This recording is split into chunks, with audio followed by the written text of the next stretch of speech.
नमस्कार मित्रों।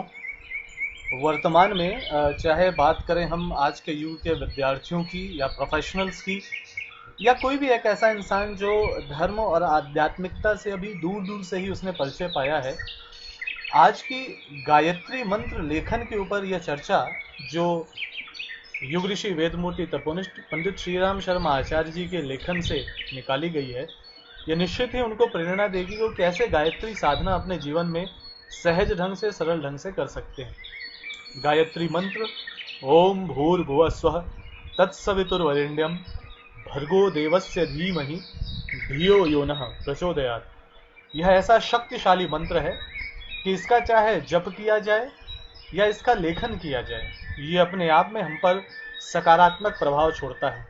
तो आपके हमारे न जाने कितने प्रश्नों का उत्तर आइए इसके माध्यम से जानते हैं। साथियों, आप अपने सामने देख रहे हैं कि एक गायत्री मंत्र लेखन की पुस्तिका है जिसके ऊपर गायत्री मंत्र लिखा है, उसका भावार्थ लिखा है और उसके अंदर कुछ पंक्तियां हैं। और नीचे आप देख रहे हैं कि जप के लिए माला अपने करों में लिए हुए कोई एक इमेज आपके सामने है। यहां से हम उस भाव को समझते हैं कि दो प्रहरों के संधि काल में की गई उपासना अर्थात गायत्री उपासना के परिणाम सुनिश्चित करने के लिए नियमबद्ध जप उपासना भी आवश्यक है। त्रिकाल संध्या या अन्य रूपों में जिसे हम जानते हैं, आज की परिस्थितियां ऐसी हैं कि हर किसी को प्रातः साया का समय जप के लिए मिल जाए यह आवश्यक नहीं। मतलब हम लोग बहुत ही रियलिस्टिक होकर के पूज्य गुरुदेव ने इस बात को कहा कि आज की वर्तमान परिस्थिति में जो सिचुएशन है वो समझते हैं और इसके आधार पे आगे क्या, क्योंकि दिन रात की अलग अलग समय की ड्यूटी करने वालों हेतु नियमित उपासना कैसे संभव हो, क्योंकि हमारी प्रोफेशनल लाइफ अलग है, मेटेरियलिस्टिक लाइफ अलग है। तो हम उस एक्सक्यूज के कारण अपनी उपासना ही ना करें, इसकी जगह हम खुद से प्रश्न पूछें कि इस परिस्थिति में भी हम कैसे करें, ताकि वो हम एक्सक्यूज या बहाना ना दें बल्कि हम उसकी जगह कुछ नया तरीका सोचें। तो युग ऋषि जैसे मनीषियों ने उस कठिनाई के समाधान के लिए मंत्र लेखन साधना का मार्ग निकाला, क्योंकि लिखना हमारे जीवन का एक बड़ा शानदार हिस्सा रहा है। विद्यार्थी जीवन से भी हम लिखते आए हैं और विविध रूपों में लिख करके हम चीजों को याद करने समझने का प्रयास करते रहे हैं। तो यहाँ पर साधना का एक नया स्वरूप मंत्र लेखन साधना के रूप में प्रस्तुत किया गया। गायत्री मंत्र जप और लेखन करते समय गायत्री मंत्र के अर्थ का चिंतन करना चाहिए, क्योंकि अनिवार्य यह है कि हम गायत्री मंत्र के दर्शन को, उसके भावार्थ को अपने जीवन में उतारने का प्रयास करें। संस्कृत के जो सिलेबल्स हम बोल रहे हैं उसका एक प्रभाव हमारे शरीर में, नाड़ियों पे निश्चित रूप से पड़ता है, लेकिन हम यह भी भाव करें कि हम उस भावार्थ का चिंतन करें, उसके अनुरूप आचरण करें।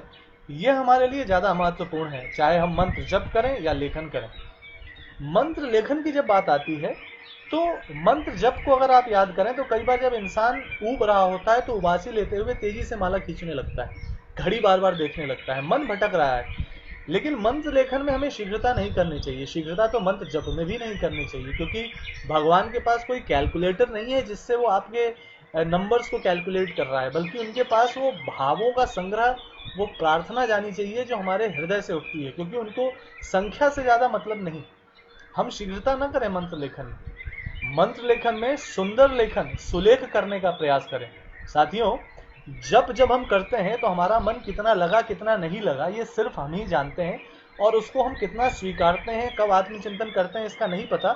लेकिन मंत्र लेखन के व्यक्तिगत अनुभव से अगर मैं आपसे कुछ साझा करना चाहूं तो आप ये मान सकते हैं साथियों कि अपनी बाईं ओर जो आप ये पुस्तिकाएं देख रहे हैं हिंदी में अथवा इंग्लिश में, जब आप इसको लिखते हैं, जब आप मन लगा के लिखते हैं तब का लेखन और उसकी सुंदर राइटिंग, और जब आप बिना मन के जल्दी जल्दी में लिखते हैं तो उसका लेखन और उसकी सुंदर राइटिंग आपके लिए एक तरह की एक एक्सरे रिपोर्ट है, एमआरआई रिपोर्ट है, जिससे कि आप अपना मूल्यांकन कर सकते हैं। जब में ये सुविधा आपको उपलब्ध नहीं है, क्योंकि वहां पे सूक्ष्म चीजें हैं जो आपको दिख नहीं रही। लेकिन लेखन में तो अपने 30 दिन का, 2 महीने का आप पन्ना पलटते हुए ही कह सकते हैं, या कोई देख के कह सकता है कि भाई साहब आज आपने मन लगा के लिखा था, ओ इस दिन आप किसी जल्दी में थे। और इसमें एक चीज और मैं जोड़ना चाहूंगा कि व्यक्तिगत अभ्यास से आप जब मंत्र लेखन करें तो मान लीजिए आपने प्रतिदिन के लिए एक पेज निर्धारित किया, तो आप पेज के ऊपर बाईं या दाईं ओर डेट डाल दीजिए, और उसके पश्चात जहां से आप मंत्र लेखन शुरू कर रहे हैं वहां पर वह समय डालिए जब आपने लिखना शुरू किया, और जब आपके एक पेज पूर्ण हुआ तो क्या समय हुआ वो समय लिखिए। आपको खुद का अंदाज लगेगा कि आपकी राइटिंग की सुंदरता और आपके समय कितना आपने लिया। एक आइडियल टाइम जो होता है, जैसे मंत्र जब में कहते हैं कि आदर्श रूप में एक माला 5 मिनट में पूरी होती है अगर ठीक ठीक से 108 मंत्र जपे जाए। तो इसी तरीके से कितना सुंदर प्रैक्टिकली आप अपना असेसमेंट कर सकते हैं। और साधना अध्यात्म यही है कि अपने को असेस करके आगे बढ़ना। स्पष्ट व शुद्ध मंत्र लेखन करना चाहिए, किसी भी तरीके से अशुद्धि ना आए और राइटिंग ऐसी ना हो कि स्पष्ट ना हो। मंत्र लेखन पुस्तिका को स्वच्छ रखना चाहिए। ये तो अभ्यास बचपन से हमें कराया गया है कि भाई पुस्तकों में माँ विद्या माँ सरस्वती होती है, तो उसी प्रकार से मंत्र लेखन की पुस्तिका हमारे लिए अति अनिवार्य अति पवित्र है, तो उसको हमें स्वच्छ रखना चाहिए। मंत्र लेखन पुस्तिका को उपयुक्त स्थान पर ही रखना चाहिए। जिस प्रकार से हम जब जप करते हैं तो जप के साथ भाव जुड़े होते हैं कि एक नियत समय पर, एक नियत स्थान पर, एक नियत मात्रा में हम करें, तो उससे फ्लेक्सिबिलिटी हमें इतनी मिली कि हम मंत्र पुस्तिका में मंत्र लेखन कर रहे हैं तो एटलीस्ट उसको हम रख रखाव अच्छे से करें, उसकी पवित्रता को मेंटेन करें, और इस तरीके से हम इस साधना में भी और ऊंचाइयां पा सकते हैं। अब यहाँ पर एक वैज्ञानिकता हमें समझने की जरूरत है कि ये मंत्र जप और मंत्र लेखन, इसके बीच में वैज्ञानिक रूप से हम पे प्रभाव कैसा पड़ता है। आप बाईं ओर जो चित्र देख रहे हैं उसका ऊपर का हिस्सा आपको बताता है कि मंत्र जप करते समय उंगलियों से जप और जिह्वा से उच्चारण होता है। उंगलियों से जप चल रहा है और जिह्वा से उच्चारण हो रहा है, अगर आप उपांशु जप कर रहे हैं या बोल के कर रहे हैं। लेकिन मन के उधर उधर भागने की गुंजाइश खूब रहती है, क्योंकि मन को कोई देख नहीं रहा है आपके। आप भी खुद ही जान रहे हैं कि उंगलियों में माला चल रही है, कर का मन का तो चल रहा है, लेकिन जो मन का है, मन भाग रहा है और फिर आदमी आसन बदल रहा है, घड़ी देख रहा है, इधर उधर जो कुछ भी कर रहा है। हम मंत्र जप का पूर्ण समर्थन करते हैं, साधना की शानदार अवस्था है वो, उसको अनुभव करते हैं। लेकिन अगर हम और तरीकों से अपने आप को एकाग्र करना चाहें तो मंत्र लेखन के बारे में कहा जाता है, क्योंकि मंत्र लेखन के समय आंखें, मस्तिष्क, हाथ और सभी चित्त वृत्तियां एकाग्र हो जाती हैं, क्योंकि लेखन का कार्य एकाग्रता चाहता है। ये आपको अनुभव करना होगा कि आप मंत्र लेखन भले ही ना करें, आप कहीं भी कुछ भी लिखते हो, एग्जाम में अपनी कॉपी लिखते हो, नोट्स बनाते हो, डायरी लिखते हो, आपके मन की एकाग्रता को जांचने का क्या शानदार टूल है आपके पास। क्योंकि एक्चुअली मन को भगवान से जोड़ना है, भाव को भगवान से जोड़ना है। अगर वो मंत्र जप में जुड़ नहीं भी पा रहा है तो उसकी रियलिटी हम न पता चलती, ना उसका हम कोई आकलन कर सकते। लेकिन मंत्र लेखन में या लेखन में हमारे सारे सेंसेस को हमको एक जगह लगाना पड़ता है, क्योंकि जब भी आप मंत्र लिखेंगे तो आपको अच्छे से स्थिर होकर लिखना पड़ेगा। जैसे जप कर रहे हैं, पैर इधर से उधर, हाथ इधर से उधर कर रहे हैं, आप मंत्र लेखन में करके देखिए, तुरंत आपकी एक्सरे रिपोर्ट, आपकी एमआरआई रिपोर्ट सामने आ जाएगी कि देखिए भाई साहब, आपका यहाँ मन नहीं लग रहा था और आपके हाथ पैर हिले और यहाँ से यहाँ चला गया, आपने इधर उधर देखा तो यहाँ से वहाँ चला गया। मंत्र लेखन कर रहे हैं, इधर उधर देख रहे हैं, अरे भाई साहब मंत्र जब लेखन करेंगे और इधर उधर देखेंगे तो मंत्र जब ऐसा नहीं है कि जब करते हुए इधर उधर देखे और चल गया। लेखन में तो आंखों से एकाग्रता भी कॉपी पे होनी चाहिए, पुस्तक पे होनी चाहिए, कलम में होनी चाहिए। कितनी सारी वैज्ञानिकता, एकाग्रता और चीजें इससे जुड़ी हुई हैं, क्योंकि मन को वश में करके एकाग्र भाव की साधना मंत्र लेखन में भली भांति बन पड़ती है। अब यहाँ पर कुछ वेदों ने जो कहा है, उपनिषदों ने कहा है, वो आप पढ़ें। मनवो लभते सिद्धि कारणाम द्विजुपस्यते जपनो मंत्र लेखस्य महत्वम तो विशिष्यते। अर्थात जप करने से मनुष्यों को सिद्धि प्राप्त होती है, किंतु जप से भी मंत्र लेखन का विशेष महत्व है। आगे कहते हैं, यज्ञात प्राणा स्थिते मंत्रे जपन मंत्रास्य जागृति अति प्रकाश वांछव्य मंत्रो भवति लेखनात्। अर्थात यज्ञ से मंत्रों में प्राण आते हैं, जप से मंत्र जागृत होता है और लेखन से मंत्र की शक्ति आत्मा में प्रकाशित होती है। तो मंत्र लेखन का ये सिद्ध तथ्य आपके सामने। सिद्धे मार्गो अनेकस्यु साधना यस्तु सिद्धये मंत्रणाम लेखनम चैव तत्व श्रेष्ठम विषयतः। साधना से सिद्धि के अनेक मार्ग हैं, इनमें भी मंत्र लेखन ही विशेष श्रेष्ठ है। श्रद्धया यति वै शुद्धम क्रियतम मंत्र लेखनम फलतर्हि भवेतज्य पाददशाम गुणाधिकम। अर्थात यदि श्रद्धा पूर्वक शुद्ध मंत्र लिखे जाएं तो जप से 10 गुना फल देते हैं। गायत्री लेखस्य विधानाशि वन्यतम। नित्य प्रति श्रद्धा पूर्वक गायत्री मंत्र लिखने से वेद माता गायत्री साधक पर अधिकाधिक प्रसन्न होती है। और आप यहाँ पर देख सकते हैं कि अगर एक सरल गणितीय इक्वेशन भी आपके लिए डिराइव करनी पड़े तो वो बाईं और नीचे आप देख सकते हैं कि एक मंत्र आपने जपा और एक मंत्र आपने लेखन किया, तो एक मंत्र जपने से 10 गुना लाभ आपको एक मंत्र लेखन में मिलता है। क्योंकि जिस एकाग्रता से, मन की तन्मयता, तल्लीनता से अपनी इंद्रियों को एक जगह ला करके आप मंत्र लेखन करते हैं, असली उद्देश्य यह है कि हम अपने माइंड को ट्रेन करें। आगे हम ये जानने का प्रयास करते हैं जो गुरुदेव ने कहा कि शास्त्रों के अनुसार गायत्री मंत्र लेखन एक अत्यंत महत्वपूर्ण साधना विधि है। और इस प्रकार जैसे कि हमने चर्चा की कि एक मंत्र जप गुणे 10 यानी एक मंत्र लेखन, तो इस प्रकार 24,000 जप के अनुष्ठान की भांति ही 2400 मंत्र लेखन का एक अनुष्ठान माना जाता है। और अब आप सोच सकते हैं कि आप प्रोफेशनल हैं, आप स्टूडेंट हैं, स्टूडेंट को अच्छी अच्छी राइटिंग में लिखना सिखाना है, आप क्यों ना सुलेख के बहाने उसको इससे जोड़ें। आप किसी न किसी, कोई बहाना यहाँ चल ही नहीं सकता, आप किसी न किसी तरीके से, और आप देख लें कि जो मंत्र लिख रहे हैं इसका अर्थ क्या है। हे परमात्मा हमारी बुद्धि को सन्मार्ग की ओर प्रेरित करें, O almighty God please guide our intellect to the righteous path. आप चाहे यही बार बार लिखें, लेकिन इसके माध्यम से आप अपने माइंड को पॉजिटिवली ट्रेन करते हैं। इसमें स्त्री, पुरुष, बाल, वृद्ध सभी प्रसन्नता पूर्वक भाग ले सकते हैं, किसी प्रकार का कोई प्रतिबंध नहीं।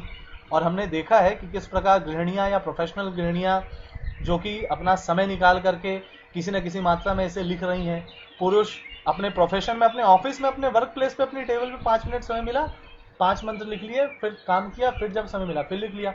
बच्चे, छोटे छोटे बच्चे, राइटिंग को सुधारना है, मन एकाग्र करना है, नवरात्र आई है, घर वालों ने प्रेरणा दी है। वृद्ध लोग अगर मान लीजिए रिटायर्ड भी हो गए हैं, कहीं पे कोई काम कर रहे हैं, बीच में समय मिल रहा है, तो मंत्र लेखन कर रहे हैं। और ऐसा करने मात्र से आप, जो बड़े लोग होते हैं वो बच्चों को प्रेरित कर देते हैं, और यहाँ किसी प्रकार का कोई प्रतिबंध नहीं। जब भी समय मिले मंत्र लेखन किया जा सकता है। महत्वपूर्ण यह है कि पूरे भाव के साथ, क्योंकि यहाँ तो बाय डिफॉल्ट है कि आपको मन एकाग्र करके ही लिखना पड़ेगा। मंत्र लेखन किसी भी समय, किसी भी स्थिति में व्यस्त एवं अस्वस्थ व्यक्ति भी कर सकते हैं। आप अति व्यस्त हैं, जहां समय मिले वहां कर लीजिए। और सबसे बड़ी बात, जो अस्वस्थ हैं, जो बेड रिडन है, जो किसी भी समय अपने ऐसी स्थिति में है, वो उस समय में भी थोड़ी सकारात्मक ऊर्जा पैदा करने के लिए अगर शक्ति हो, मनस्थिति हो, दृढ़ संकल्प हो, तो गायत्री मंत्र लेखन का सहारा ले सकते हैं। और साथियों, ऐसा करके अनेकों लोगों ने जीवन में लाभ पाए हैं। मंत्र लेखन में हाथ, मन, आंख एवं मस्तिष्क रम जाते हैं, जिससे चित्त भी एकाग्र हो जाता है और एकाग्रता बढ़ती चली जाती है। जो चित्त है हमारा, उस चित्त के ऊपर ये बाहर से जब हमारी एकाग्रता होती है तो आंतरिक प्रभाव भी पड़ता है। मंत्र लेखन में भाव चिंतन से मन की तन्मयता पैदा होती है। इससे मन की उछल कूद समाप्त होकर उसे वशवर्ती बनाने की क्षमता बढ़ती है। इससे आध्यात्मिक एवं भौतिक कार्यों में व्यवस्था व सफलता की संभावना बढ़ती है। अब देखिए आप, स्टूडेंट लाइफ में सबसे बड़ी समस्या क्या है? साहब हमारा मन नहीं लगता, ये मन बड़ा चंचल है। साधक कहता है हमारा मन बड़ा चंचल है। मन को बंदर की उपाधि दी गई है। मन है, उछलता कूदता है। तो भाई साहब, मन को कंट्रोल करना है तो एक बार मंत्र लेखन का अभ्यास कीजिए। मन को मित्र बनाना है, मंत्र लेखन का अभ्यास कीजिए। अपने अंदर सकारात्मक भावों को और जागृत करना है, मंत्र लेखन का अभ्यास कीजिए। क्योंकि मंत्र के माध्यम से ईश्वर के असंख्य आघात होने से मन पर चिर स्थायी आध्यात्मिक संस्कार जम जाते हैं, जिनसे साधना में प्रगति व सफलता की संभावना सुनिश्चित हो जाती है। क्योंकि जब हम मंत्र के माध्यम से बार बार ईश्वर का स्मरण कर रहे हैं, उनके गुणों का स्मरण कर रहे हैं, तो हमारे अंदर हमारी बायोइलेक्ट्रिसिटी, हमारी वाइब्स, हमारी एनर्जी, हमारे ब्रेन वेव्स, हमारे अंदर जो कुछ भी ऐसे सूक्ष्म तत्व हैं, हमारी नाड़ियां, उन सब में एक चोट होती रहती है बार बार पॉजिटिव, और वो एक पॉजिटिव मोल्डिंग हमारे अंदर आती है। इससे ध्यान करने का अभ्यास भी सुगम हो जाता है। क्योंकि एकाग्रता पहले नहीं हो रही थी, अब हम किसी बहाने नियमित, निरंतरता से, नियमितता से अभ्यास पूर्वक बैठने लगे, आदत बना लिया हमने, तो ये हमारा स्वभाव बन गया और धीरे धीरे मन लगने लगा। यहाँ पर जो आप जानना चाहेंगे कि जिस स्थान पर नियमित मंत्र लेखन किया जाता है, उस स्थान पर साधक के श्रम और चिंतन के समन्वय से उत्पन्न सूक्ष्म शक्ति के प्रभाव से एक दिव्य वातावरण पैदा हो जाता है, जो साधना के क्षेत्र में सफलता का सेतु सिद्ध होता है। पूजा स्थली के सामने, अथवा जो पढ़ने लिखने वाले बच्चे हैं, अपनी स्टडी टेबल पे अगर मंत्र लेखन करें बैठ के, तो वहाँ के पॉजिटिव वाइब्रेशंस उनकी पढ़ाई में उनका मन ज़्यादा लगेगा, उनको याद जल्दी से होगा, उनके मन में हमेशा सकारात्मकता बनी रहेगी।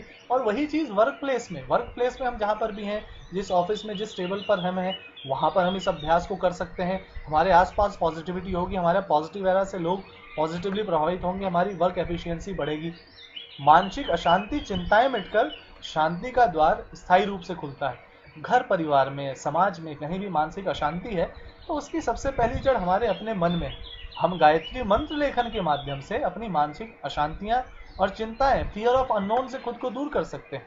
ये मंत्र योग का यह प्रकार मंत्र जप की अपेक्षा सुगम है। यह अपने आप में एक मंत्र योग है जो कि मंत्र जप की अपेक्षा सुगम है, क्योंकि मंत्र जप में क्या होता है ना, अक्सर इंसान बड़ा डॉगमेटिक हो जाता है, स्टीरियोटाइप्ड हो जाता है। उसको लगता है ऐसे बैठेंगे, ऐसे माला पकड़ेंगे, ऐसे नहीं करेंगे तो क्या, वैसे नहीं करेंगे तो क्या।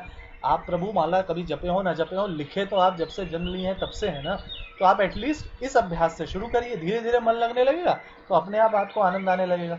इससे मंत्र सिद्धि में अग्रसर होने में सफलता मिलती है। ये इस तरीके का है जैसे आप किंडरगार्टन पहली, दूसरी, तीसरी, ग्रेजुएशन, पोस्ट ग्रेजुएशन, पीएचडी करते हैं, वैसे जिसका रुझान इस ओर आ गया कि हमें खुद से खुद को बेहतर करना है, मंत्र लेखन से शुरू कीजिए।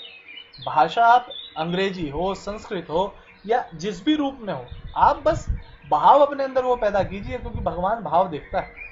ये मंत्र लेखन की जो प्रक्रिया है वैज्ञानिक रूप से हमें धैर्य का भी विकास करती है। एक ऐसा धैर्य जो आपको विकसित करना पड़ता है। आपको अपना पोस्चर अच्छे से रखना पड़ेगा, आपको ठीक से बैठना पड़ेगा, एकाग्र होना पड़ेगा, बाहर जो कुछ चल रहा है उससे मन को हटाना पड़ेगा, जितना भी समय लगे। अब टाइम देख के रेस लगाइएगा तो राइटिंग तुरंत बिगड़ेगी, आपको तुरंत पता चलेगा आज मन नहीं लगा। तो मन लगा या नहीं लगा, साधना में असली महत्वपूर्ण वह है। उसको नियमित रूप से देखते हुए, अपनी राइटिंग सुधारते हुए, अपने मन की अवस्था को, जितनी बेहतर राइटिंग होती जाएगी मतलब उतना बेहतर मन लगने की संभावना है, क्योंकि आप अपने सारे सेंसेस वहां पर जोड़ रहे हैं। तो इस प्रकार से किसी भी रूप में हम किसी भी उम्र वर्ग के लोग हों, गायत्री मंत्र लेखन का लाभ ले सकते हैं। क्योंकि जब संकल्प पूर्वक हम निर्धारित संख्या में मंत्र लेखन करेंगे और हमने मन में अपने रख लिया कि भाई जब तक हम मंत्र लेखन नहीं करेंगे तब तक हम सोएंगे नहीं, तब तक हम डिनर नहीं करेंगे, तो उस बहाने आप इन पंक्तियों के बीच में इस संकल्प के साथ लिखते जाएंगे तो निश्चित ही आप अपने जीवन में सदैव उत्तरोत्तर आगे बढ़ते जाएंगे। और यही प्रयास जब आपस में कई लोग समूह साधना के रूप में करें, परिवार के सारे लोग बारी बारी से करें, एक साथ आसपास के मोहल्ले के लोग करें, एक साथ पूरी क्लास के मित्र करें, तो आप देख सकते हैं कि आप और हम सब मिल करके जिस भी फील्ड में है, क्योंकि spirituality is about making yourself better than before, self का सेल्फ से डेवलपमेंट। तो आपका प्रोफेशनल डेवलपमेंट तो इसके साथ बाय डिफॉल्ट यूं ही हो जाएगा, ये बाई प्रोडक्ट के रूप में आपको मिल जाएगा। तो हम सब भावार्थ का चिंतन मनन करते हुए गायत्री मंत्र लेखन करने का अभ्यास करें और इसके लिए औरों को भी प्रेरित करें। इस संदर्भ में awgp.org ऑल वर्ल्ड गायत्री परिवार की वेबसाइट पे जो रेफरेंसेस थे, जो कि अखंड ज्योति से और गुरुदेव की लिखी पुस्तकों से है, इसको आप वहां से प्राप्त कर सकते हैं। साथ ही साथ AWGP स्टोर के माध्यम से ऑनलाइन आप मंत्र लेखन की पुस्तिकाएं मंगा सकते हैं।